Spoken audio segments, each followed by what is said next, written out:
We're here today at Beth Israel Synagogue, and I'm joined with Kathy Mitchell, the Greening Sacred Spaces Coordinator for the Durham Region, Peterborough and Haliburton as well. Kathy, we're here today at the synagogue. I think we were here about this time last year, weren't we? That's right, Matt. We were going over all the different greening of sacred space that the Beth Israel Synagogue had done. They were awarded the 2009 Greening Sacred Space Award, and we're here to check in with them and get an update since their award. So what are some of the things that they've accomplished over the past year? Well, aside from a lot of their eco-spiritual services that they practice here, they have also done a lot of the building renovations and retrofits. So they've changed all of their CFL lighting. They've improved the insulation around the doors and windows. They've improved the window caulking around the stained glass windows, and they've done a lot in their operations as well. You mentioned to me earlier there was quite a gap between one of the windows, and as part of the caulking process? That's right. We could actually see outside through those stained glass windows, and now you can't, so it's much warmer in their sanctuary. This is a 1.5 gallon per minute aerator. What it'll do is it'll keep the pressure but reduce the amount of water you use. Now, we were downstairs earlier and we were around in the kitchen and we were discussing water. Tell me a little bit about water conservation.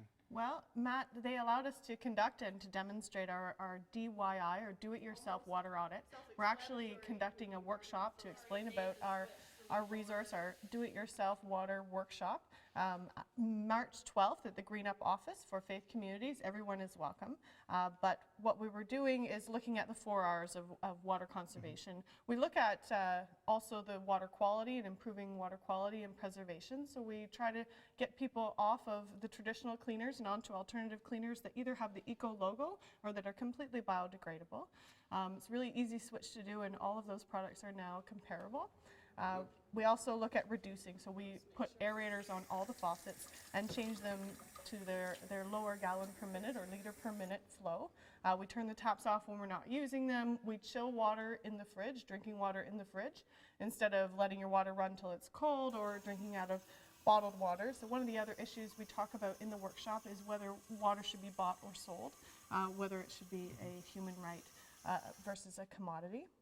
So it's a great discussion matter as well. We look at rainwater capture, low flow toilets, and how to improve the water consumption with every flush. And then after you put the aerator on, or in this case when we spray it like this, then you do the same and you count for 5 seconds. 1, 2, 3, 4, 5, and you can see the difference in your flow rate.